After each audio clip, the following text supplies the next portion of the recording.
Muy buenas tardes para todos. Vamos a dar comienzo a la primera conferencia de la tarde. En esta oportunidad van a exponer por parte del Poder Judicial los ingenieros Marcelo Pelle y Horacio Vico, que nos van a hablar sobre base de jurisprudencia nacional pública, búsquedas textuales en el clúster. Los recibimos. Bueno, buenas tardes para todos, unas cuantas caras conocidas. Bueno, como bien dice el título de la ponencia, de lo que vamos a hablar es justamente de lo que ha sido nuestra experiencia en el desarrollo de este sistema, que es un sistema justamente que apunta a resolver algunos aspectos relacionados con la jurisprudencia. Van a ver que la charla se divide claramente en dos partes, una que va a tener que ver con lo que es el proyecto en sí mismo, con lo que fue la gestión de este proyecto, cómo digamos, el equipo de desarrollo se desenvolvió para poder ir resolviendo cada una de las etapas, y después una etapa donde el ingeniero Vico va a desarrollar lo que fue la solución técnica final, la que está hoy en producción, funcionando justamente como lo que se conoce como la Base Nacional de Jurisprudencia en su versión pública. Y justamente allí, un poco en la ponencia, aparece una obra del pintor noruego Munch, que se llama La Jurisprudencia. Y precisamente lo que vamos a definir es básicamente qué entendemos por jurisprudencia o qué es lo que, digamos, el insumo principal del sistema, ¿verdad? Como una ciencia misma del derecho, la jurisprudencia es fundamental para el ejercicio profesional de aquellos que están vinculados a lo que es el área judicial. Básicamente todo lo que son las actuaciones de los magistrados, que luego se plasman en sentencias, constituyen un activo de información muy importante para todos los operadores, ya sea otros jueces que luego van a actuar sobre casos similares, así también como abogados o defensores que en definitiva ven allí plasmado cómo se va aplicando el derecho, las distintas normativas, directamente en las sentencias, en vez de hacer la aplicación de este derecho. La Suprema Corte de Justicia desde el año 96 contó ya con un sistema de jurisprudencia informatizado. Estaba montado allí sobre una plataforma BRC Search y daba principalmente servicios para clientes internos, principalmente para el Departamento de Jurisprudencia de la Corte, y luego se amplió a algunos otros servicios externos, incluso algunos convenios con la Universidad de la República, la Universidad Católica, que accedían a esos sistemas a través de línea discada, con unos modems que parecían unas impresoras, ¿no? Y evidentemente era un sistema totalmente orientado a un usuario experto. De hecho, la mayoría de las búsquedas se tiraban allí en una línea de comando, ¿verdad? Con una cantidad de operadores que había que ser realmente diestro en el uso del BRC Search.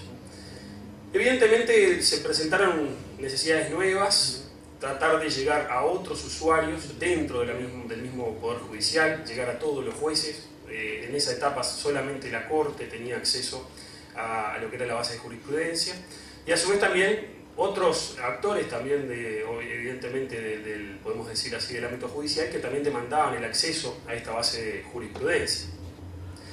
Y así converge el proyecto justamente de la RENAJU, en el año 2003, donde la RENAJU es la Red Nacional Judicial, donde el Poder Judicial se propone ir con una red propia, ¿verdad? Con una red WAN a través de todo el país y llegar a cada una de las sedes judiciales e interconectar a todos los juzgados, evidentemente dando así la posibilidad o la prestación de que se pudieran acceder a servicios centralizados. Evidentemente no podíamos ir con una solución de jurisprudencia en la plataforma BRC Search para llegar a todos esos puntos del país, ya que estábamos muy limitados, ya sea tanto por la expansión de la propia herramienta que nos permitía, así también para poder darle mantenimiento.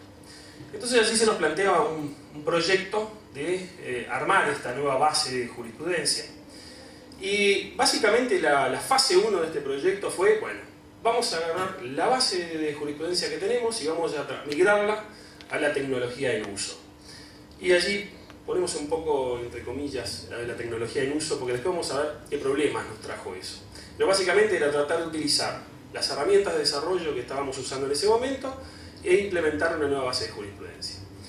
El primer proyecto que armamos, el primer programa de trabajo, 8 meses. Y sin embargo el proyecto, 7 años.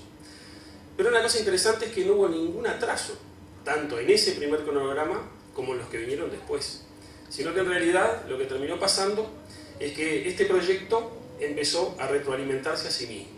Cada vez que teníamos una nueva versión, cada vez que teníamos un nuevo modelado de esa realidad, era una lluvia de nuevos requerimientos, que vamos a ver después por qué se fue sucediendo esto y cómo eso fue impactando a lo largo del proyecto. Pero lo cierto es que llevamos 7 años de un proyecto que de alguna manera nos cambió, no solamente cambió el producto que estamos ofreciendo, sino también nos cambió a quienes participamos en ese proyecto. Básicamente hubo 4 hitos tecnológicos, o 4 versiones, podemos decir, si las vamos a separar desde el punto de vista de la tecnología utilizada. Evidentemente hubo muchísimos releases entre medio, pero 4 versiones que básicamente fueron bien distintas unas de otras. Primero que nada, una versión donde fuimos sobre Oracle, ¿sí? Después vamos a ver el tema de las herramientas de desarrollo. Luego pasamos a una versión Oracle Full Text, ¿verdad? Tratando de utilizar o de aprovechar algunos tipos de búsquedas distintos que nos daba el hecho de poder ir sobre índices que van sobre texto y hacer búsquedas sobre texto. Luego pasamos a plataforma Lucene y después tuvimos que hacer una nueva evolución, Lucene con InfiniSpan, ya cuando esta solución finalmente se vuelca para un uso masivo en Internet. Pero, ¿por qué justamente hay una evolución tecnológica? ¿Por qué se da esta necesidad? Bueno, sabemos todos que obviamente en informática tratamos de acompañar naturalmente la evolución que nos van dando obviamente los productos, las nuevas tecnologías. Pero tampoco era esa la única razón. Había claramente un cambio progresivo en los requerimientos. Y aquí podemos decir que fuimos madurando todos en este proyecto y también dentro de esa maduración estuvo el usuario. Y cuando nos referimos al usuario nos decimos el usuario que en definitiva nosotros denominamos como propietario del sistema, que es ese que nos define los requerimientos, que es el que va empujando desde el punto de vista, digamos, conceptual, desde el punto de vista de la especificación. Pero por sobre todas las cosas, la tercera razón es la que nosotros y la que más nos vamos a enfocar en esta charla. Y ha sido la evolución tecnológica como respuesta a 5 desafíos que vamos a identificar como los principales que tuvo que enfrentar el equipo de desarrollo. Y eso es lo que vamos a analizar en esta primera etapa de la charla. El primero de ellos, que vamos a denominar distancia académica, y ustedes lo van a entender claramente. Creo que no hubo ningún momento prácticamente, sobre todo al inicio, cuando arrancamos este proyecto, en que a alguno de los analistas, de los ingenieros que intervino en este proyecto, no les retumbara una pregunta en la cabeza. Y la pregunta era esta: ¿yo habré faltado cuando dieron esto en clase? Y es que la respuesta es que no. Ninguno faltó a clase. Pero evidentemente en clase no se dan estas cosas. Podemos decir que son contadas excepciones las que en un programa académico de cualquiera de las carreras de informática, lo que nosotros denominamos como pudiera ser filtrado de información o también lo que es la parte de recuperación de información, forma parte de las currículas académicas, ¿sí? Si nosotros pensamos un poco en cuál es la realidad que tenemos a nivel de los profesionales que trabajan hoy en informática y quizás los que estamos egresados de unos cuantos años, lo que vemos es que el concepto de recuperación de información, concepto en el cual podemos enmarcar este proyecto, básicamente lo que es la experiencia profesional del común de los informáticos de nuestra plaza y en particular la experiencia, podemos decir la formación académica, ¿sí? No incluye este tipo de temáticas. Casi todos somos atributo igual valor y eso es lo que hacemos en la mayoría de los sistemas que desarrollamos. Por lo tanto, el concepto de la recuperación de información era un concepto que académicamente, si bien nosotros podemos imaginarnos cómo implementarlo, era un concepto nuevo. Obviamente este aspecto, con el tiempo, demostró ser realmente importante en algunas decisiones que se fueron tomando, ¿sí? Cuando nosotros ahora miramos un poco en perspectiva, algunas decisiones que tomamos en algún momento del tiempo, realmente podemos decir que este factor nos jugó una mala pasada. Obviamente se requiere una maduración del equipo, ya no en los aspectos funcionales, que estamos acostumbrados a madurar en esos aspectos. Pensemos, por ejemplo, cuando en desarrollo se nos encarga de desarrollar un sistema de liquidación de sueldos. Y bueno, ninguno de nosotros somos expertos en liquidar sueldos, pero aprendemos la temática, ¿verdad? Casi al final terminamos sabiendo casi tanto como la oficina. Y el tema podemos decir, de desarrollo es un tema que va en paralelo. Lo mismo, si tenemos que hacer otro sistema, vamos a ir, nos vamos a especializar en el tema funcional y así hacemos el sistema. Pero acá, realmente el tema pasaba por otro lado.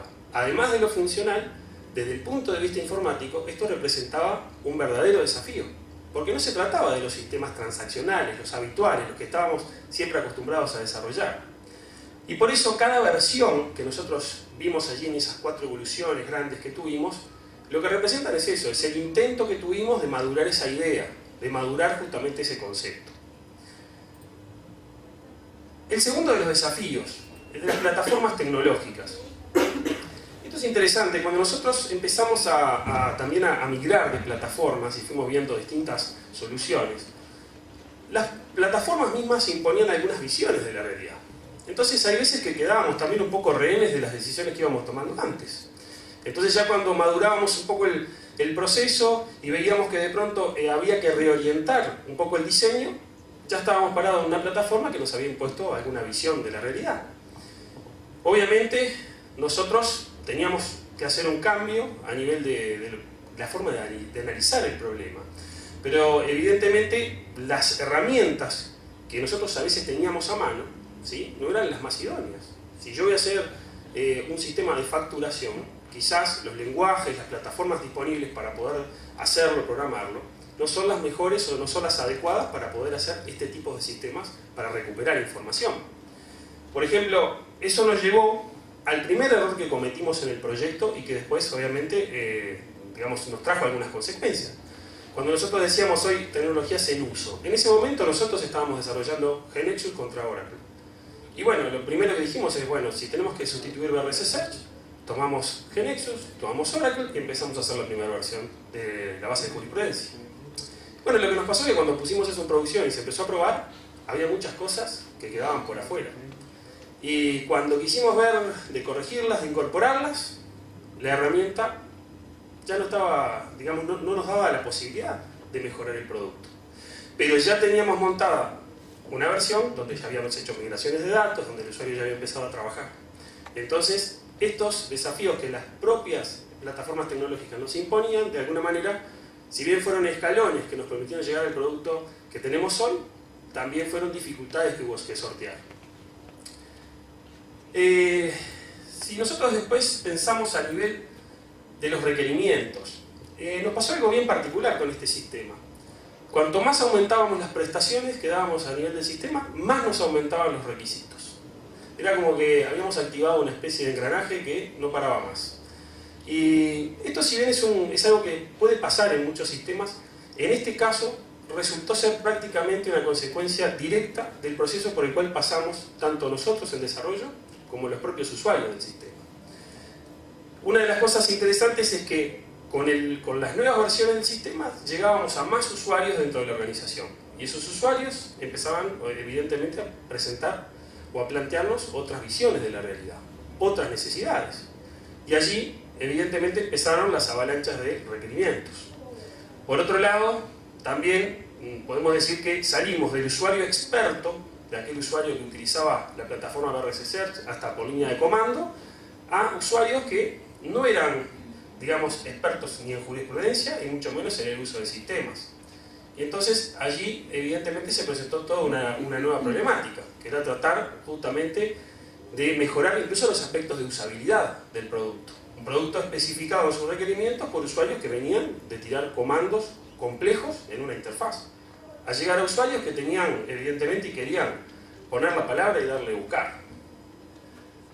Y aquí, justamente, un punto importante es que las dificultades que experimentaba el usuario en el uso del sistema las teníamos que interpretar a partir de, obviamente, los comentarios que íbamos recibiendo, porque es muy difícil darse cuenta en este tipo de sistemas cuando realmente el sistema es amigable o no es amigable, ¿verdad? Porque, bueno, podemos allí implementar algunas búsquedas, justamente, o algún tipo de investigación sobre qué tipo de búsquedas se hacen, qué dificultades fue encontrando el usuario a partir, obviamente, de registrar todo lo que el usuario hace. Pero aquí lo más importante fue empezar a tener contacto con esos usuarios y que nos dijeran, como decimos habitualmente, de frente y mano, qué era lo que les estaba sucediendo al usar el sistema.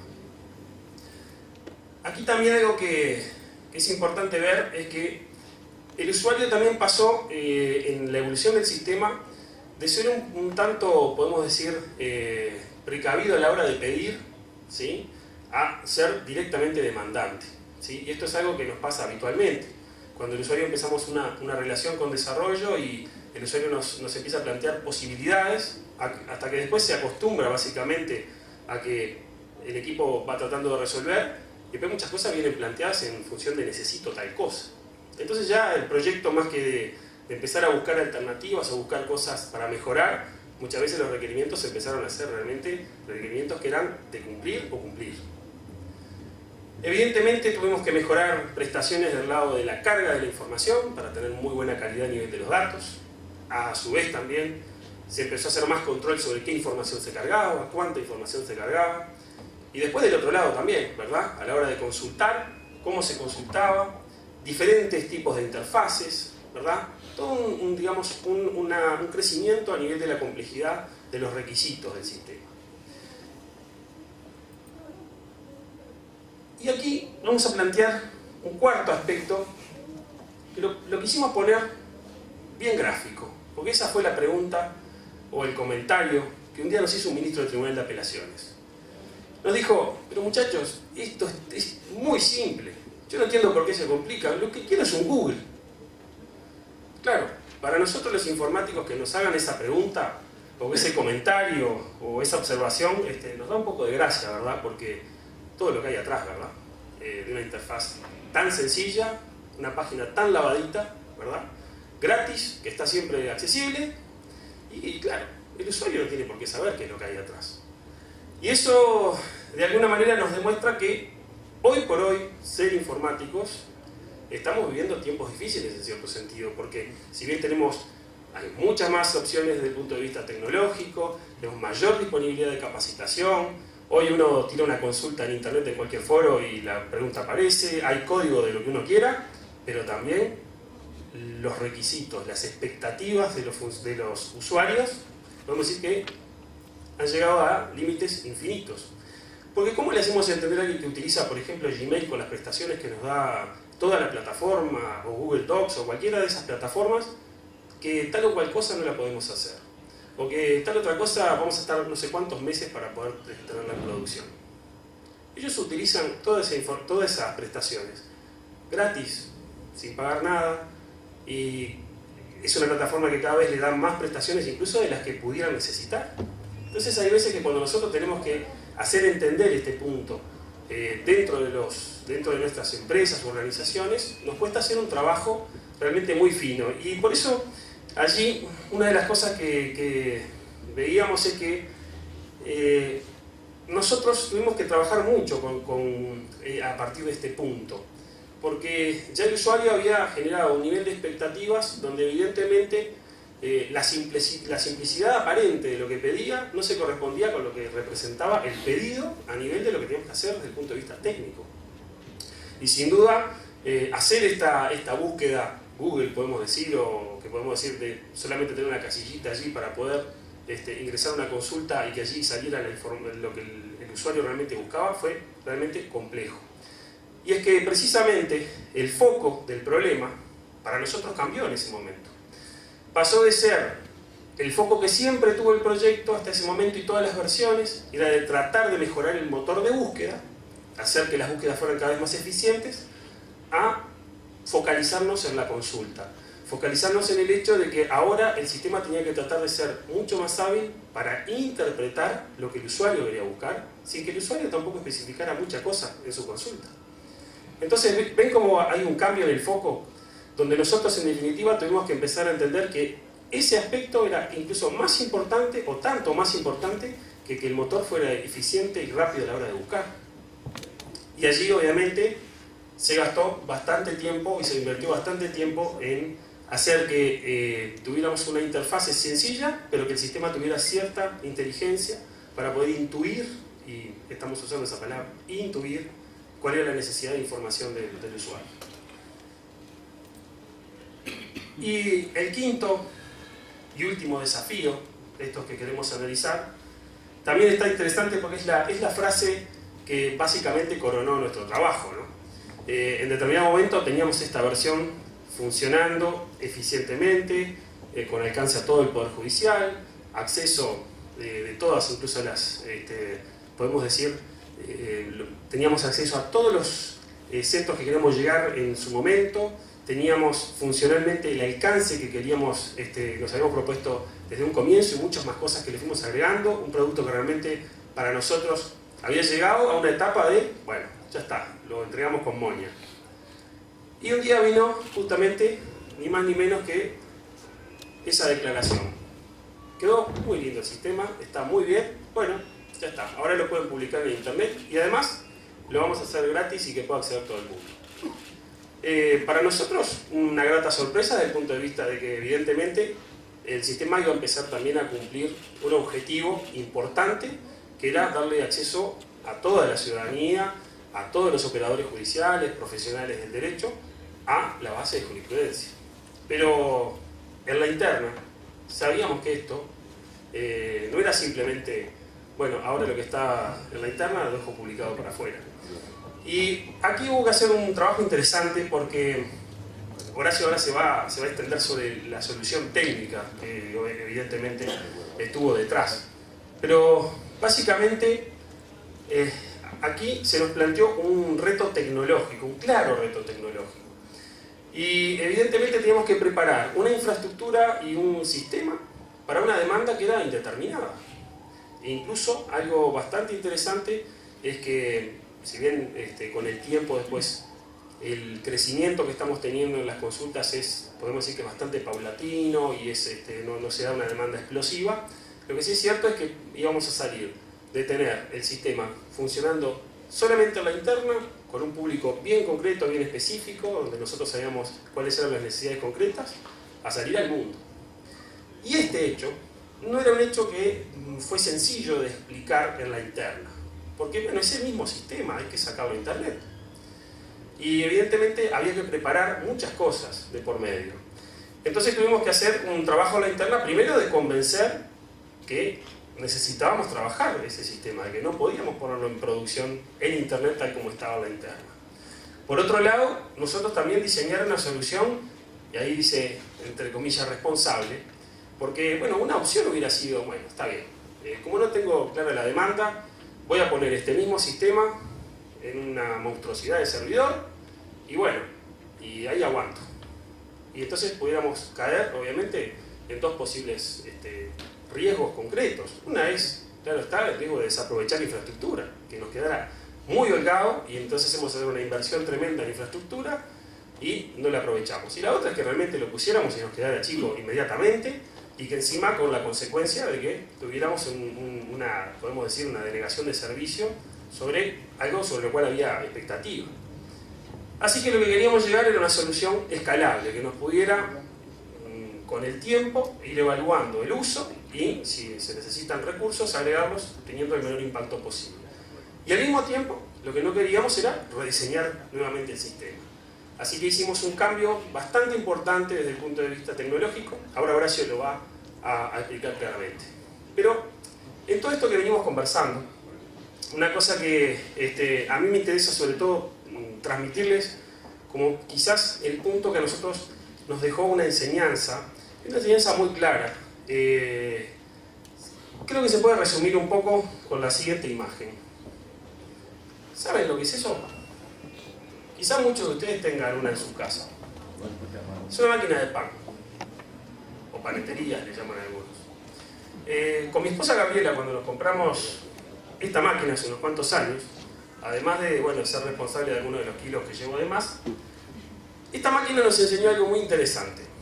Esta máquina aportó para, digamos, estamos hablando obviamente de hacer pan, ¿no? Aporta tecnología, claro está, aporta un método. Es un ambiente controlado, controla la temperatura, el tiempo, el amasado. Nos da una cantidad de prestaciones, porque en definitiva me permite hacer cosas que quizás yo habitualmente no tenga la habilidad de hacerlo. Puedo programar el horario en que quiero que el pan esté pronto. Es solamente ponerle los ingredientes sin tener mucha idea de qué es lo que pasa. Ahora, cuando empezamos a usar con Gabriela esta máquina, nos pasó una cosa particular, y era que no entendíamos por qué demoraba tanto, ¿verdad? Pero una máquina, y de pronto necesito 4 horas para hacer un pan. Es terrible, no sirve para nada esta máquina. Y que la enseñanza estaba muy clara. Aportó tecnología, pero hay cosas que nosotros, en definitiva, con la tecnología no le podemos pasar por arriba. El proceso de leudado es un proceso que lleva tiempo. Es un proceso que lleva su propio, podemos decir así, sus propias etapas, su propia maduración. Y lo mismo que pasó con el pan, con esta máquina, es lo que pasó con el equipo de desarrollo.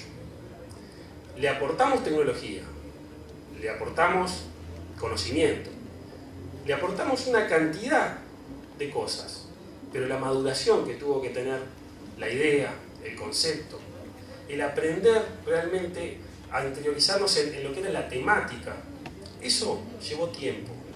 Tiempo de maduración, tiempo que no le podíamos acortar solamente por la fuerza bruta de decir, acá traigo tecnología. Y intentamos muchas veces, no solamente esa tecnología, sino otra, incluirla. Y no pudimos. Entonces esto no justifica los tiempos. Porque como bien hay una cantidad de libros ahora que hablan sobre si el proceso importa o si lo importante es el camino, yo no sé decirles si lo importante es el camino más que el resultado. Lo que sí me gustaría dejarles como concepto es que el camino, el proceso, el tránsito que hay que hacer, existe. Y hay que hacerlo, y no esa fuerza de solamente de tecnología que vamos a poder hacer bajar esos tiempos. Ahora Horacio les va a explicar con detalle la solución tecnológica. Bueno, buenas tardes. La idea mía, bueno, es repasar un poco toda la tecnología que utilizamos para la base de jurisprudencia nacional. Hay algunos aspectos que los voy a repasar rápidamente porque no son el centro de la charla, simplemente mencionar las plataformas que se utilizaron y después profundizar un poco más en la parte de motores de búsqueda, que es lo que más nos interesa. Bueno, todos los productos que integramos en este desarrollo forman parte de la plataforma de desarrollo de JBoss. Lo primero, esto sí lo voy a mencionar brevemente, es el framework SIM, su versión 2, que se utilizó para el desarrollo de la capa de negocios y una serie de servicios de la aplicación para diseñar las capas, ¿no? Este framework, digamos, para Java E5 es un framework full stack, eso significa que provee todos los servicios para el desarrollo de una aplicación, desde arriba hacia la persistencia. Introduce algunos nuevos conceptos que son los contextos. Nosotros conocemos todo el contexto de Web Session, donde guardamos muchas veces información. SIM introduce un concepto de un contexto conversation, que lo que trata de modelar es una tarea de un usuario. Por ejemplo, una reserva de un hotel, un usuario puede tener varios tabs abiertos y hacer distintas cosas. Bueno, con la Web Session todo eso es todo un tema, ¿no? Lo que trata de modelar SIM es el concepto de esta tarea para este usuario, con el conversation. Después tiene algunos contextos adicionales como el proceso de negocio. Incorpora el patrón de arquitectura de inyección de dependencias, el framework se encarga de inicializar componentes y entregármelos ya inicializados. Es decir, yo no tengo que declarar inicializar, sino que directamente se me entrega el componente y lo puedo tomar desde cualquier lado del sistema. Es bidireccional, por eso es bijection ahí. Se pueden exportar cosas hacia el framework. Tiene un generador de CRUD, rápidamente se pueden generar interfaces de usuario y la lógica de negocio para persistir entidades simples, digamos, no obviamente aquellas que tengan gran complejidad, pero es un buen empujón inicial, crea todo el proyecto y genera bastante código. Está el producto JBoss Tools para el IDE Eclipse, que es una serie de herramientas que se instalan para el Eclipse justamente, y lo que hace es, añade capacidades de interpretar el código de SIM y los XML y verlos de una forma más amigable y toda una serie de herramientas adicionales. Se integra con RichFaces y iFaces. RichFaces de JBoss también, que son librerías de JSF para el diseño de las páginas, digamos, de la interfaz de usuario. Y tienen motores de generación de Excel, PDF, gráficos y etcétera integrados. Brevemente también RichFaces, les decía, una biblioteca de componentes ricos para diseño de interfaces web en JSF. Tiene integrado en todos los componentes ya Ajax, full. En esa dirección, si después bajan la presentación, pueden entrar y probar los componentes ahí en vivo, que está muy bueno. Todos los componentes que uno encontraría, grillas, combos, todo está en esa suite. Tiene otros componentes que le llaman Ajax for JSF, que permite agregarle comportamiento interactivo a componentes que son estáticos. O sea, componentes que no tienen comportamiento Ajax se les añade. Y después, soporta skins, temas de página, CSS, etc. Después para la capa de persistencia, Hibernate, que es un ORM, o sea, se encarga de persistir ese modelo o el paradigma de orientación a objetos, traducirlo hacia el modelo relacional de base de datos. Posee un potente lenguaje de consultas HQL, muy similar a SQL, pero obviamente como es objetos, basado en objetos. Trae herramientas para hacer ingeniería reversa de la base de datos, o sea que de una base puedo generar las clases Java con los objetos. Y bueno, permite mapear las entidades con anotaciones o con XML. Y acá entro en la parte que me interesa más. Esa parte es lo que se utilizó para diseñar la interfaz, la lógica de negocios y la persistencia. Acá entramos en lo que decía Marcelo, que muchas veces no estamos muy preparados o no conocemos en nuestra formación académica. Esta biblioteca Apache Lucene es una API, permite indexar volúmenes textuales y realizar justamente la búsqueda de información sobre ello. Maneja un concepto del documento como una unidad y dentro del documento tiene lo que se llaman fields o campos como atributos. Maneja índices, que son archivos invertidos. El archivo invertido es al revés de lo que nosotros siempre pensamos. Busco en el texto un término, no. Tengo punteos de términos hacia los archivos. Busco entonces rápidamente, por un término llego al archivo que generó ese término. Después esos archivos los puede persistir en distintos backends, como file system, en RAM, por JDBC en una base de datos relacional, o con caches como Infinispan, que es lo que vamos a ver después. Provee dos formas de construir las consultas. Por la API yo puedo construir una consulta declarando objetos query y dándole atributos, o si no trae un motor, un query parser, que uno le da una cadena y la interpreta y genera la consulta. Eso es lo que utilizamos nosotros. El query parser, nosotros justamente lo que había comentado Marcelo, el BRC Search, la primera versión de la JN, el usuario está muy acostumbrado, el usuario avanzado, a poner comandos de motor de búsqueda y rápidamente encontrar lo que quería, conocía la sintaxis. Es un poco, se perdió en las interfaces web que se crearon después, y con estos volvimos a tener esa potencia, digamos, para los usuarios avanzados. Básicamente lo que hace es procesar un string y convertirlo en una consulta de Lucene. Permite buscar por campo frases y términos, ¿sí? Utilizar comodines, buscar por parecido, eso es una distancia entre una palabra y la otra, y se puede configurar en ese valor. Por proximidad, busca las dos palabras esas en un entorno de 10, por ejemplo, entre 10 palabras separadas. Puede buscar en rangos alfanuméricos o de fechas. Boosting, esto está muy bueno, que lo utilizamos en la búsqueda simple bastante de la BJN, que permite decir que esta parte de la búsqueda es más relevante que esta otra, entonces prioriza los resultados primero que tengan este término. Y bueno, toda una serie de operadores booleanos, glosar not y también más y menos que conocemos todos en Google, y permite agrupar cláusulas. La segunda parte, esto es en cuanto a Lucene. Que igual está muy vinculado, es Hibernate Search. Hibernate Search es una extensión para lo que dijimos hoy, Hibernate del ORM, que lo que hace es, a lo que vimos Lucene, Hibernate los une y lo que permite es, en forma absolutamente transparente, yo persisto un objeto con el ORM Hibernate y automáticamente me actualiza los índices Lucene de ese objeto.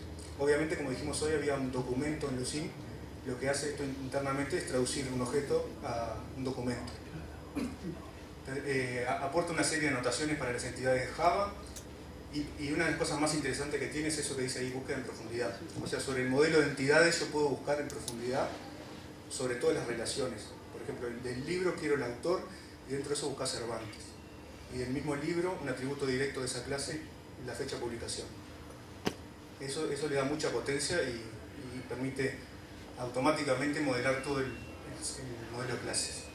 Es escalable y tiene un montón de opciones, que es lo que vamos a profundizar en cuanto a la BJN pública. En la escalabilidad tuvimos que analizar varias opciones. La primera que vimos fue un clúster sincrónico, ¿no? Esa fue la primera opción que estaba en el libro de Hibernate Search. Y esto es algo intuitivo, diría uno capaz, si tengo un archivo vamos a compartirlo entre múltiples nodos de clúster Pero eso tiene un montón de problemas, porque aparecen todos los temas de lock, cuando uno comparte un archivo por NFS o por Samba, pueden empezar a aparecer temas de bloqueo de archivos. Este modelo, digamos, se puede utilizar cuando no es muy frecuente la grabación, hay mucha consulta. Digamos, lo contamos como anecdótico, pero en realidad lo descartamos de plano inicialmente por ese problema del logs. La segunda propuesta que da el libro de Hibernate Search, que hay no solo, es el único, es la Biblia, es el clúster asincrónico. Ahí la idea es el concepto de master y slaves. Digamos, hay un master que maneja todo lo que es la persistencia, la grabación, y es el único que puede bloquear, digamos, los índices. Entonces, se encolan los pedidos de grabación y las consultas las hacen los slaves sobre un índice local que periódicamente se está copiando, digamos, desde el nodo master. Eso lo que trae es un problema, ¿no? Y es que no hay una respuesta inmediata en las consultas. Yo grabo y las consultas se actualizan en el slave un tiempo después. Se realiza la comunicación por colas JMS y como comentario quería decir, bueno, hay un master solo en slaves y ahí aparece el clásico tema del único punto de falla. Y no, ahí se pueden hacer colas persistentes, entonces si se cae el master, se levanta de la cola todo lo que quedó pendiente, y si no, tener otro master en redundancia pasiva. De todas formas, no utilizamos tampoco este modelo. Ahí tenemos el master y sus slaves. Lo que nosotros utilizamos, lo que yo llamé un poco ahí medio chistoso, un clúster menos asincrónico, porque si bien es asincrónico, es muy inmediata la comunicación. También está el concepto de los masters y los slaves, pero se transporta la información sobre un motor que se llama JGroups, que digamos que es muy inmediata la comunicación. JGroups es un sistema de comunicación multicast escrito en Java, permite múltiples protocolos de transporte. La gracia de esto es que es prácticamente inmediata la replicación. Y bueno, y después, además del tema de cómo se encolan y cómo se bloquean los índices, está de cómo los persistimos. Hibernate Search provee todas esas opciones y yo voy a hablar sobre la última, que es cómo grabar en un caché InfiniSpan. InfiniSpan es una plataforma de data grid, GPL, 100% escrita en Java. Es un data store ultra escalable basado en el concepto de clave de valores como hash, digamos. Expone una estructura de caché que extiende Java Ultimap. Descubre on the fly los nodos, eso es algo muy interesante. Yo puedo, por ejemplo, si estoy teniendo un pico de demanda, me están cayendo consultas, prendo un nodo más y automáticamente se trae el estado de otro slave y ya tengo otro nodo para responder. Permite replicar la información o distribuirla, con lo cual gano en capacidad, puedo armar un clúster con mucha más memoria. Y bueno, tiene algunas cosas que vienen, por ejemplo, va a permitir computación distribuida en breve, va a tener herramientas de administración. Y se transporta la información también nuevamente sobre lo mismo, JGroups. O sea que en la JN tenemos dos canales JGroups, uno para Hibernate Search y otro InfiniSpan. Después, InfiniSpan también tiene otro componente que son los caché stores, que es donde se persiste el caché en forma, digamos, en una base de datos, en un file system, permite persistir en servicios de Amazon S3. De esa forma, digamos, la información queda persistente cuando yo apago el clúster o hago un mantenimiento. Quería comentar que la ventaja y la desventaja de InfiniSpan y JGroups es la misma. Es muy configurable, muy detallado, se puede hilar muy fino y eso hace a veces que hay que meterse muy al detalle. No hay mucha documentación como tantos proyectos open source, entonces hay que terminar en los foros, pero realmente el resultado después que se logra, digamos, configurar de manera adecuada es muy bueno. Hay que configurar dos conceptos que son Eviction y Expiration, que es cuando se almacena con Lucene, eso simplemente como nota por si alguien utiliza esto en algún momento. Hay que tener en cuenta de que, bueno, hay todo un ciclo de liberación de memoria en el caché, que en el caso de Lucene, al utilizarse como una persistencia fija, no como un caché, hay que mantener siempre en la base de datos toda la información, no se puede perder ninguna clave.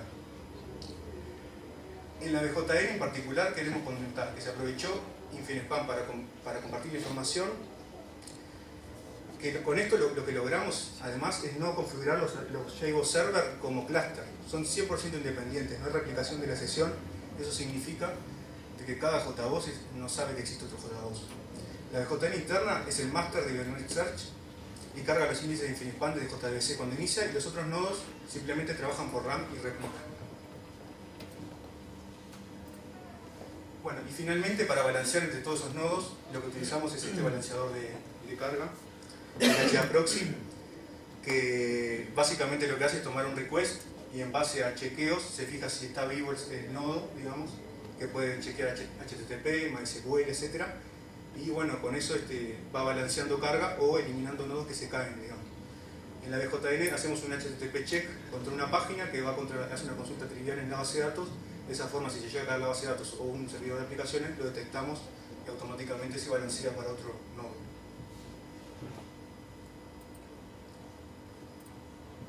Como decía Marcelo, no fue explosivo la demanda. Hoy en día tenemos unas 2000 búsquedas diarias. El 75% son búsquedas simples, eso que decían Google. O sea que esas interfaces complejas no fueron tan útiles para el usuario final, quiere un Google y un buscar. Pero sin embargo el 5% de la base es vista por día, o sea que hay en los resultados se ve que se encuentran lo que se busca porque se están abriendo muchísimas sentencias cada día, a pesar de las búsquedas. Y lo segundo es que estamos preparados para lo que venga, porque hicimos testing de carga con Grindr y se pueden, por cada nodo, hacer 100 consultas concurrentes. En el mismo momento el motor puede estar haciendo 100 cosas. Y como les comenté en Infinespam, podemos levantar y bajar nodos a demanda. Bueno, acá simplemente, si quieren preguntar alguna cosa o que profundicen en alguno de los aspectos que comenté, bienvenido. Cuando me comentaron lo de Google, sí. ¿Se me escucha? Sí, pero... Bueno, ¿probaron las appliances de Google? Sí. Porque viste que te venden un servidorcito chiquitito así, que vos lo metés, Alexa, y buscás como si fuera Google. Exacto. Acá hay toda una tarea que se trabaja en la sentencia, no es solamente un texto, un documento Word. Nosotros vimos los appliances. Eso te sirve de repente si vos agarrás el documento plano justamente y buscas un Google sobre el documento plano. Acá hay un backend de la BJN donde expertos de negocio que son abogados hacen toda una tematización de la sentencia, dicen quién fue que la firmó, qué temas del derecho abarca, digamos. Entonces, como que crea índices. Hay toda una complejidad, sí, y hay toda una complejidad en cómo se busca. O sea, no se busca sobre un texto, se busca sobre el texto y además un cabezal de un montón de información relacional, de tablas. Entonces, cuando vos haces la búsqueda simple Google, en la JN internamente se genera una cadena enorme que busca sobre el texto, sobre los firmantes, sobre la temática, el abstract. Sobre toda esa estructura que se generó. Exacto. Eso fue un poco la limitación de Google. Muy bien, ¿alguna otra pregunta? Les pido un aplauso entonces para Horacio Vico y Marcelo Pelle. Les agradecemos. Y de esta manera damos por terminada la primera conferencia de la tarde. Los invitamos en este mismo salón, dentro de 15 minutos, que se va a encontrar el ingeniero en computación de la UDELAR, Pablo Pasos, que nos va a hablar de hacia la historia clínica electrónica única de cada persona. Muchas gracias.